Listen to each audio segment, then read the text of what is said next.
સાહેબ આપના કહેવા પ્રમાણે આ પુલ જર્જરિત ખરો કે નહીં? ન જર્જરિત નથી.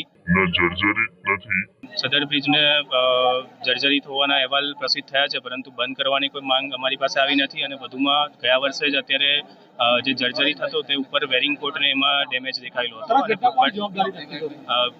પહેલા એક પ્રશ્નનો જવાબ આપો.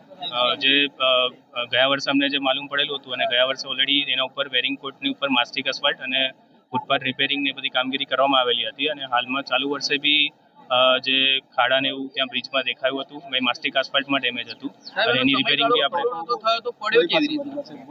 એટલે એ અત્યારે અમે એની તપાસ કરીને પછી આગળની કાર્યવાહી તમને જવાબ આપી શકીએ છીએ. બ્રિજ બંધ કરાવવા માટે કોઈ પણ વ્યક્તિ માંગ કરે ત્યારે જ બંધ કરવાનો? એટલે અમારે રિપોર્ટમાં બી કોઈ એવું મેજર ડેમેજ નથી બ્રિજમાં. અને જે વેરિંગ કોટ અને એમાં જે નુકસાન હતું એ ઓલરેડી ગયા વર્ષે જ અટેન્ડ થઈ ગયેલું હતું.